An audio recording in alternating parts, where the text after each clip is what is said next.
Not only is it a Tears Tuesday, it is also a Tom E. Tuesday. He joins us at high noon every Tuesday. Tommy Curran from NBC Sports Boston. He's brought to you by your New England Chevy dealers. Together, let's drive. Tommy Curran, what's going on this week? Hey, how are my buddies doing today? Doing great. We're doing very, very well. You referred to the victory, Tom, on TV over the Buffalo Bills on Sunday Night Football as a double jump forward for the Pats. What do you mean by that? Well, it wasn't just the moral victory that people hoped for, but it also was a concrete victory. And the way in which they landed it was not one in which they profited extremely from the things that Buffalo did wrong. For instance, the first fumble, they gave it right back. The Patriots had to grind for that win, and they had to make plays down the stretch. And, you know, when we talked last week, I talked about Drake Maye's dark side, where he still does have a propensity, despite everything that he's doing so well, for making plays at inopportune times that you look at and say, why in God's name would you do that? And he needed to exercise those demons. They're not gone forever. But on this night, you got concrete proof that he can go on the road against a good team and at the end of the game, secure a win. And that, to me, is, like I said, a double jump forward. You can't take it away. They've beaten a good team on the road. They didn't come close to doing it. They didn't put, the fear of God into the Buffalo Bills. They beat them. So to me, concrete evidence that they don't walk away and say, well, if this happened or if that happened, we would have won the game. They won the game. So they now know whether it's playing badly against Pittsburgh and saying we should have won, whether it's playing perfectly against Carolina and blowing them out, and now to go on the road and not play perfectly, but still play resiliently and smartly at the end and responsibly. That's what Drake Maye was. They planted their flag on a summit that I didn't think that they would. Well, and kind of in that same vein, I was optimistic about Steph Diggs going into the season, but I'm not sure I knew he had that kind of game still in him. What was your impression of Steph Diggs in the game on Sunday? Obviously super motivated against his former team, and then also if he can kind of keep that momentum going forward. I was optimistic too. I figured he'd be a 55 to 60, 800-yard receiver for them. I didn't think that he was going to approach 80 and 1,000. And forget about the projections, but to me, I thought that a Josh McDaniels offense and May in his second year would be more distributing, if that's even a word. Sure. But he's come to say, you know what? He's really good. And when the poop starts to hit the fan, I'm going to try and seek him out because he's got a better understanding of where to go against defenses than anybody else. I mean, as he's rolling out, and that was the only guy on that side of the field, but as he's rolling out and directing Diggs has the acumen he ran a friggin' infinity sign to get open. That was awesome. Yeah. Just curling around, yeah. and May does have the ability to make that throw. I just think that Diggs' presence has lifted May's confidence too. May, Diggs, and Hunter Henry, those three together, I think the confidence level is, really right now through the roof. This segues nicely into my next question. What do you think has been a bigger difference for Drake Maye in year two? Is it the presence of Josh McDaniels, or is it the presence of Steph Diggs? And I understand it's probably a combination of the two, but if you had to lean one way or the other, which one is the bigger impact on Drake in year two? I think it's McDaniels, just because he's given him the tools at the line of scrimmage, and he's given him the tools in practices, and he's given him the latitude to be himself. You remember after that first preseason game when he had the strip sack with Will Campbell near him and he tried to throw it at the last second, didn't get out of his hand. A couple days later, we talked to McDaniels and we said, how do you get that out of him where he's trying to make a play when there's no play to be made? And he said, well, to me, I cannot rein him in because, and he referred back to a play that you guys might have been there for earlier in the week where he scrambled during training camp and found Demario Douglas downfield for, a 50-yard gain, similar kind of to the Diggs throw the other night. And he said, if I rein him in and say, don't do those things, then I'm going to forfeit the opportunity for him to make big plays. So I think that McDaniels' offense the confidence that Maye has at the line of scrimmage and the latitude that McDaniels has given him, that Maye has earned, means that he can go ahead and say, you know what, I see Diggs on this play. I'm going to Diggs. Yeah, I'm going to Diggs again. Diggs is covered. I don't care. He's going to catch it. I'm going to him again. So I think that they work in concert. What do you do with the backfield at this point? Antonio Gibson out for the season, unfortunately, with the ACL injury. Travion Henderson, who was great during camp, has not really shown much of it here in the regular season. And then obviously Ramondre Stevenson with yet another fumble. So Vrabel's clearly sticking by Stevenson, at least to this point. I don't know how much of it in the game on Sunday was just because he was forced to versus he's just going to keep trotting him out there. But it seems like what could have been a strength of the team is now probably the worst position group on offense just 5 weeks into the season. Yeah, it's amazing. You have your lead back is semi-unusable until he proves otherwise. And what I thought was a 1A type lead back in Gibson is done. So now you're down to a rookie and a half. And I think Travion Henderson is going to get more carries. I think that they will continue to entrust Stevenson. We've talked about it. We'll talk about it again. These are preventable fumbles. I mean, they all happen when he's going to the ground. They all happen in the last, when he goes from 45 degrees to the ground to on it, when the ball gets exposed and he doesn't have it covered sufficiently. So it just seems so preventable that it should have been by now, but I guess you just keep working at it because you do need him. He is a good player. And we saw it against Miami. So, just keep banging your head against the wall until he gets it. Talking to Tom E. Curran on a Tom E. Tuesday. You can check out his work at Tom E. Curran on Twitter. You can read his stuff, NBC Sports Boston. See him all over NBC Sports Boston. Every Tuesday, Tom, we get to this week's Drake Take from Tom E. Curran. It's presented by your New England Chevy dealers. Together, let's drive. What is Drake Maye right now in the NFL? Greg Olsen said he looked like he might be the best quarterback in the league. Metrics have him in the top 5, top 10. What is Drake Maye to you right now, 5 weeks into year 2? He really changed the geometry the other night, or the math, or whatever, even the English around him, because you can look at him now as I was trying to split hairs between is he a quarterback or is he a passer, and I was saying he's already a top 10 passer, but the quarterbacking and the decision-making has to be better in his situational awareness. But that's coming. It's amazing to look back at April of 2024 when Alex Van Pelt was here and basically stripping it down to showing him how to come back from center to where he is now. It is absolutely remarkable, his improvement. It was remarkable last year. So I would say he's certainly in the conversation of the top dozen quarterbacks. And if Jaden Daniels was a top 10 quarterback last year based upon what he did, I think Maye could end up certainly in that same conversation. He's playing like one of the 5 best quarterbacks in the league.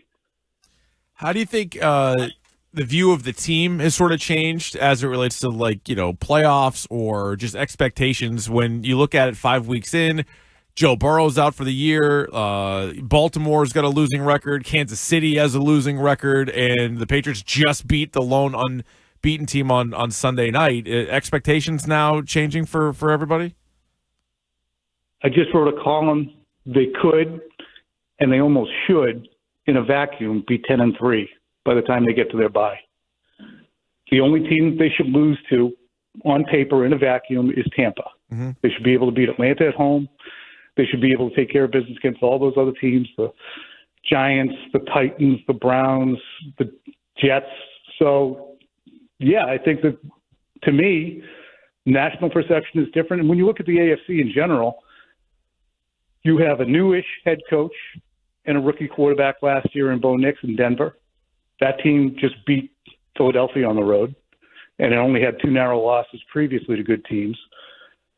The Colts with Daniel Jones, I mean, they're moving up. The Jaguars are 4-1. Their wins and their loss have been fairly impressive losses too, close ones.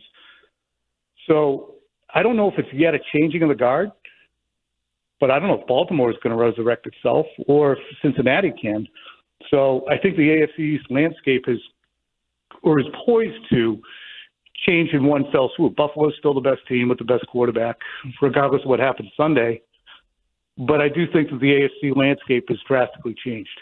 You covered the Patriots dynasty up close. You're watching the Chiefs from afar, like we are. I don't know, what sort of challenges do you think they're seeing here this season? 2-3 start, difficult loss last night, and what do you expect out of the Chiefs and what you describe as a wide open AFC? I think that the Chiefs will do what the Patriots did when they had early season struggles. They'll just find it the way that they always have. Their talent level isn't as strong, obviously, especially at the skill positions with Kelsey aging and you're turning to Tyquan Thornton as one of your main guys. But they'll find it. But, Denver's a good team. I mean, it's going to be a fight to win the division. So is Kansas City dropping down to a wild card situation now? Patriots really didn't have to confront that during all their travails in Septembers and Octobers before they got themselves right. They were still going to win the division. So it is different for Kansas City right now. Were it not for a 99-yard interception return, does the game end up differently if they touch down Trevor Lawrence on that last play when he scored? Does it turn out different? So it's not panic, I wouldn't think, in Kansas City, though probably there's a level of it within their media and fan base. But I would imagine they'll be fine, relatively. I don't know if Bill Belichick will be fine, or I don't know how much you watched the North Carolina-Clemson game over the weekend. Didn't go his way, and it just seems to be really falling apart, maybe even more so than I certainly thought. I thought they'd be a little bit better than they were last year, they being North Carolina, but it's been a mess. They've gotten blown out a bunch of times, and it doesn't really look like things are turning around. What's your prediction for the future there? Is this, in your mind, a one and done? That's kind of what I think. I think they're going to maybe like a mutual parting of the ways or something at the end of the year because this is not working out.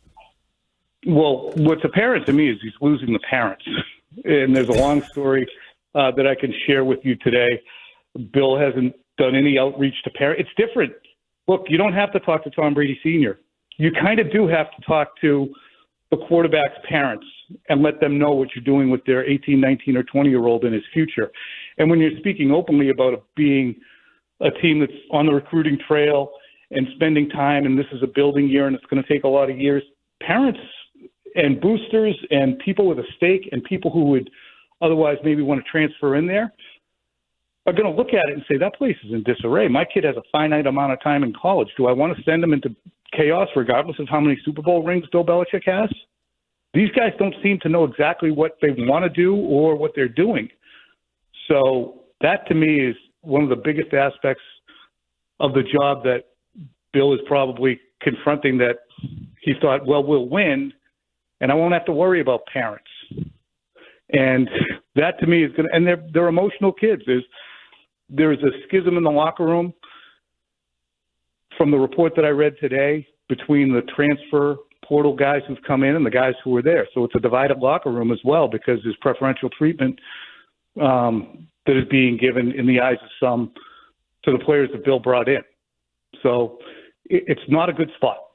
No, it's not. The other piece to it as well, beyond just what's going on at UNC, and I don't know that I deep down truly believe in Mac Jones or Tyquan Thornton. I don't.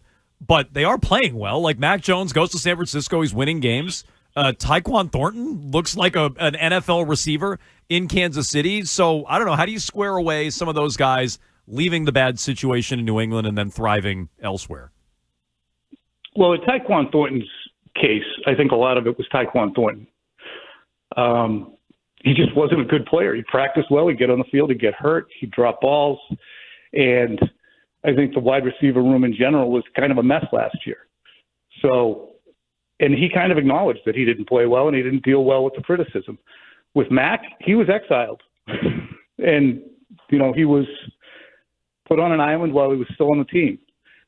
And nobody thought of him as perhaps being, he's to a level.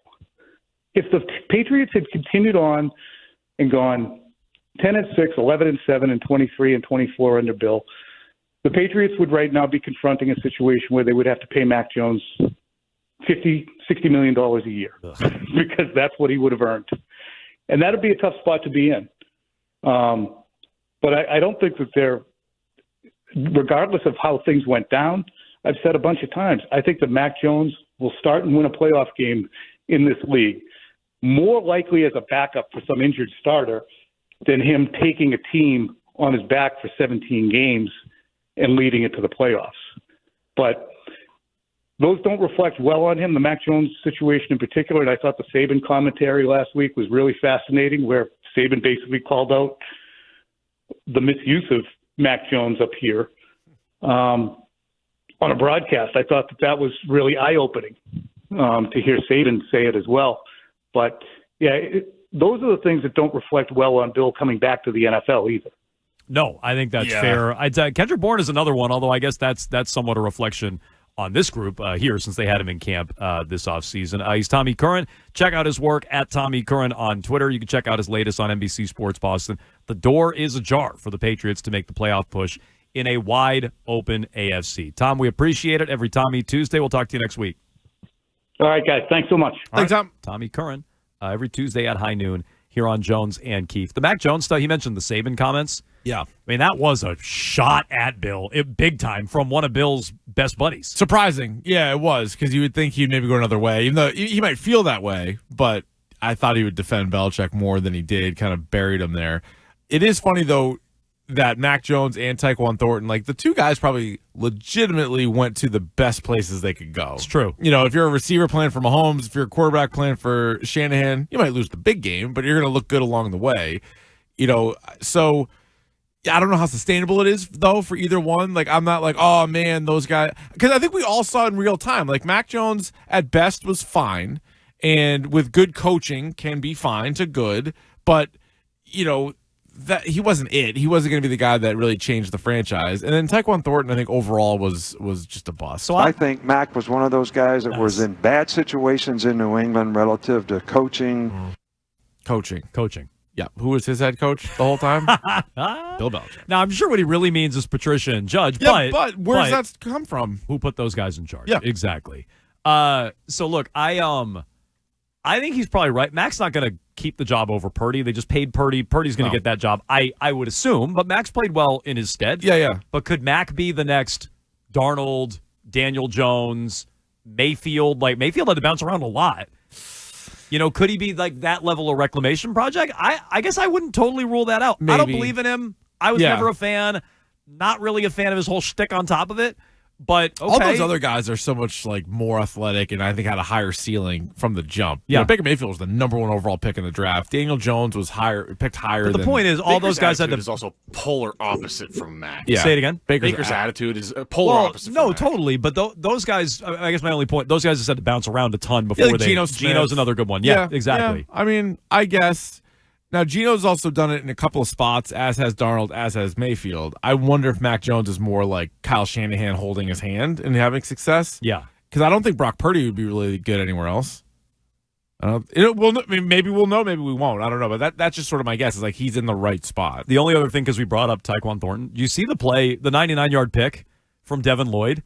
Thornton came flying out of nowhere. He's fast. 15 yards behind Lloyd on the screen. I don't even know where he started out on. Yeah. 15 yards back. The guy, he catches Lloyd at the 10.